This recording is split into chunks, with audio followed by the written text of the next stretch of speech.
네, 오늘 웨스트민스터 대의원님답 제12문 하나님의 작정에 대해서 같이 나눌 건데요. 자, 첫 번째로 하나님께서는 자신의 무한하신 지혜와 능력으로 모든 것을 오차없이 정확하게 일어나도록 작정하셨다라는 부분입니다. 하나님께서는 작정을 하심에 있어 이 모든 것들을 영원 전에 작정하셨어요. 모든 것들이 창조되기 전에 이미 하나님께서는 그분의 무한하신 지혜와 무한하신 능력으로 작정하시고 계획하시고 이것들을 준비하셨습니다. 하나님께서는 어떤 우발적으로 즉흥적으로 우리 인간들처럼 우리는 때때로 즉흥적으로 어떤 일들을 할 때가 있잖아요, 그죠? 기분의 감정에 취해서 아니면 어떤 상황에 맞춰서 갑자기 우발적으로 어떤 일들을 행하는 경우가 있는데 또 계획을 하는 경우가 있는데 하나님께는 그런 것들이 없다는 거예요. 미리 준비하시고 그 지혜로우심, 무한하신 지혜로우심에 따라 영원전의 모든 것들을 일어날 수 있도록 작정하셨다. 작정의 순서를 살펴보면 하나님께서는 모든 것이 창조되기 전에 이미 그분의 자유롭고 기쁘신 뜻 가운데 앞으로 일어날 모든 일들을 작정하시고 계획하셨습니다. 여러분들이 우리가 자주 성경에서도 표현되는 그 내용이 있는데 그게 무엇이냐면 하나님께서 기뻐하시는 뜻이라는 말씀이에요. 이게 이제 아주 중요한 포인트입니다. 하나님께서는 어떤 일들을 행하심에 있어서 그분 자신이 기뻐하시는 일들을 자유롭게 자원하는 마음으로 그 일들을 행하시거든요. 그 기뻐하시는 뜻이 무엇인가? 선하시고 하나님의 영광을 충만하게 드러낼 수 있는 일을 하나님께서 자신이 기뻐하시는 뜻이다라고 말씀하시는 거예요. 그죠? 하나님께서 완벽한 지혜로 모든 것들을 작정하시고 실행하시는 분입니다. 사람은 완벽하지 않기 때문에 계획을 세워도 허점이 있잖아요. 그죠? 우리 어떤 계획을 세우고 앞으로 나 이렇게 이 계획대로 밀고 나갈 거야. 실행을 할 때 그 부족함과 실수가 들어옵니까? 안 들어옵니까? 들어오잖아요. 그죠? 연약하기 때문에. 근데 하나님께서는 이게 신자들에게 굉장히 큰 위로가 되는 부분인데 작정하신 것들에 있어서 실수가 없고 오류가 틈타지 않는다라는 거예요. 그러니까 하나님께서 만약 예수 그리스도 만약이가 아니라 하나님께서 예수님을 통해서 우리 여러분들을 구원하시기로 작정하셨다라는 이 부분에는 아주 먼지만큼도 일말의 실수가 허용된다, 허용되지 않는다, 허용되지 않는다는 거예요. 그분의 영원하신 계획 속에서 이미 그 계획이 작정이 된 것들은 모두 다 한치의 오차 없이 실행이 된다라는 부분입니다. 얼마나 놀라운 하나님이십니까, 그죠? 또 하나님의 작정의 성격은 지혜롭고 자유로우며 거룩하심의 특징을 갖고 있어요. 정말 이 중요한 부분 중에 하나가 뭐냐면 하나님의 지극히 지혜로우십니다. 지극히라는 표현을 이제 대요리문답, 소요리문답에서 사용을 하는데 아주 비교할 수 없을 정도로 높다라는 의미를 가지고 있는 거예요. 모든 것을 작정하심에 있어서 완벽하고 조화롭고 질서 있게 이 모든 작정을 하나 둘 이렇게 그분의 지혜 안에서 세워진다는 거예요. 작정이 이루어진다는 겁니다. 그죠? 하나님의 지혜는 바른 목적과 바른 결과를 성취하게 하는 보증수표입니다. 우리 이 하나님의 지혜를 항상 우리가 생각해야 된다고 제가 예전에도 한번 말씀드렸는데 인간의 지혜는 무한합니까? 유한합니까? 유한해요. 그죠? 아주 그냥 유한한 것도 아니고 그냥 아주 유한합니다. 되게 시간의 제약을 받고 있고 우리는 시간 안에 살고 있고 또 내일 일도 알지 못하고 내일 일뿐만 아니라 3분 뒤에 일어날 일도 알지 못하잖아요. 그죠? 그 정도로 연약하고 유한한 존재예요. 근데 하나님께서는 이 유한함을 훨씬 뛰어넘으시는 무한한 존재이시기 때문에 하나님의 또 지혜는 비교할 수 있는 대상이 없다고 분명히 말씀드린 것처럼 하나님께서 작정하시고 실행하시는 그 내용들은 사실은 신자들은 이런 태도를 취하는 게 마땅한 거예요. 하나님, 제가 지금 제 앞에 일어나는 일들을 다 이해할 수 없지만 때로는 이것이 저에게 너무 괴롭지만 또 어떤 일들은 또 정말 과분하게 저에게 이런 일들이 좋은 일들이 일어나는 것들이 때로는 저는 이해할 수 없습니다. 그렇지만 이 모든 것들이 우연히 발생하지 않고 영원전에 하나님께서 작정하시는 그 일들이 제게 일어나는 것을 믿습니다. 그래서 저는 하나님의 뜻에 따라 힘들지만 인내하겠습니다. 하나님의 뜻에 따라 소망을 가지겠습니다. 하나님의 뜻에 따라 잠잠히 기다리면서 기도하겠습니다. 이런 태도가 마땅한 태도인 거예요. 왜? 하나님의 지혜는 비교할 수 있는 대상이 없거든요. 완벽한 지혜, 완벽한 지혜. 그 지혜로 모든 것들을 이끌어 가시는데 우리 눈앞에 펼쳐지는 일들이 때로는 우리 마음에 들지 않더라도 그 일들은 하나님께서 선하신 뜻 가운데 작정하신 것이다 라는 사실을 기억하시면 되는 거예요. 아시겠습니까? 그래서 신자에게는 우연이 있다 없다? 없어요. 우연이 없어요. 이건 운명론하고는 또 다른 문제입니다.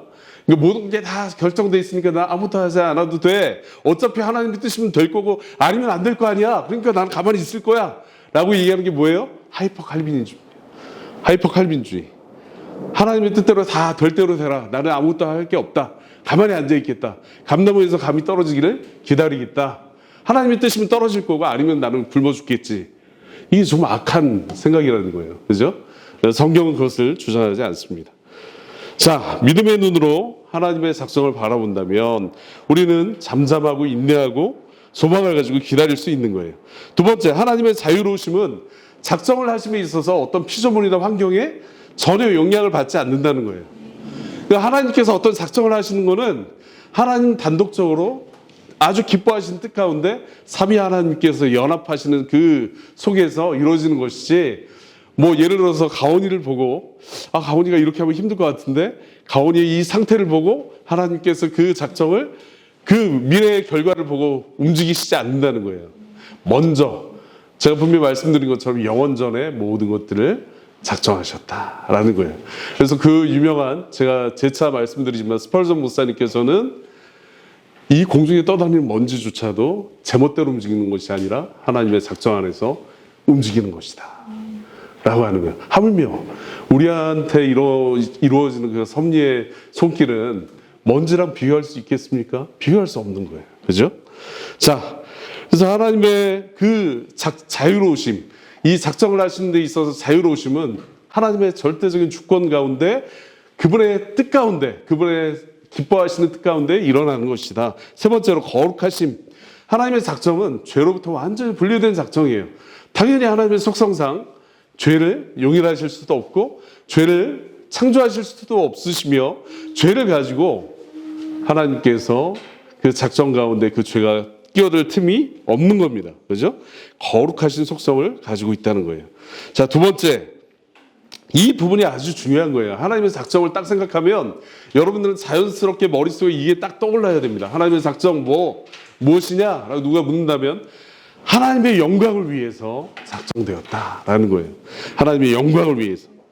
모든 것이 변하지 않도록, 불변하도록 영원전에 하나님의 기쁘신 뜻 가운데 작정된 것입니다.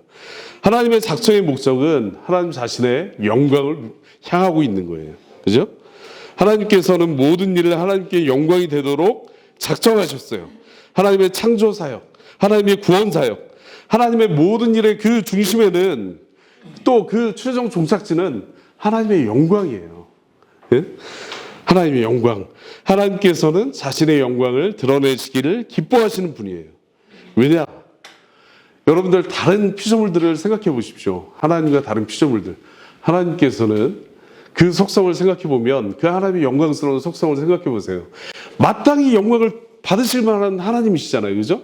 완벽하게 지혜로우시고 무한히 정말 영광스러운 분이시고 무한히 거룩하시고 또 무한히 능력이 있으시고 무한히 자비로우시고 무한히 또 사랑이 넘치시는 분이시잖아요. 그죠? 근데 다른 피조물이, 누가 그런 피조물이 있습니까? 상천하지. 온 우주에 그런 피조물이 없잖아요. 그죠? 하나님과 같은 분이 존재하지 않는 거예요. 그럼 마땅히 하나님의 그 속성들을 생각하면 합당하다. 하나님께 영광이 돌려지는 게 합당하다. 또 하나님 자신조차도 그 완벽한 속성 가운데 거하시기 때문에 자신에게 영광이 돌려지는 것을 기뻐하시는 거예요. 네? 그와 같은 분이 안 계시기 때문에. 아시겠습니까? 예, 두 번째. 일어난 모든 일들과 앞으로 일어날 모든 일들이 하나님의 영광을 위해 불변하도록 작정되었습니다. 그래서 우리에게는 우연이나 운명 같은 말을 쓰는 것이 금지된 거예요. 자, 만약에 여러분들 뭐 요즘에 기독교인이라고 말하기 좀 교회에 출석하는 분들 중에 막 점집을 새해가 되면 신년 운세를 보고 뭐 타로점을 보고 막 이런 분들이 계시잖아요, 그죠? 그건 정말 큰 죄입니다. 아주 큰 죄예요. 그런 일들을 하면 안 되는 거예요. 하나님께서 모든 것들을 주관하신다는 그 믿음이 없으면 바로 그러한 일들을, 그런 죄에 빠질 수밖에 없는 거예요. 그죠? 하나님이 어떤 분이신지 알지 못하면 그런 죄에 빠지는 겁니다. 자, 그래서 마지막으로 우리가 하나님의 작정을 생각할 때 우리 신자에게 유익을 주는 그 핵심적인 내용이 무엇이냐면 빌립보서 2장 13절에 이런 말씀이 있잖아요. 그죠? 하나님께서 그 기쁘신 뜻대로 너희에게 소원을 두고 행하게 하신다라는 말씀이 있어요. 하나님께서 신자들의 마음속에 하나님의 영광을 위하여 사는 것들을 기뻐할 수 있는 마음을 허락하시고 그것들을 더 북돋아 주셔서 그 소원대로 행하게 하신다. 영광을 위해 살게 하신다. 살고 싶은 마음도 주시고 살게 하시는 능력도 주시는 게 하나님이신 거예요. 그죠? 이게 신자에게 아주 큰 중요한 그 핵심적인 삶의 거룩의 그 내용이고 또 그 목표입니다. 또 한 가지 마지막으로 하나님께서는 천사도 아니고요. 또 어떤 다른 피조물들이 아니라 저와 여러분 각자에게 목적을 가지고 계신다는 거예요. 어떤 사람들은 때로 이렇게 생각할 수 있잖아요. 나는 진짜 내가 봐도 별 볼 일 없어. 누가 나 같은 사람한테 관심이 있겠어? 라고 생각하는 그 사람에게조차 하나님께서 각자 한 사람 한 사람에게 저와 여러분에게 관심과 목적을, 특별한 목적을 가지고 계신다는 거예요. 그걸 알고 하나님 앞에 나와서 인내하면서 그 하나님의 영광을 위한 삶을 살기 위해서 몸부림치는 저와 여러분이 되었으면 좋겠습니다. 예, 이상입니다.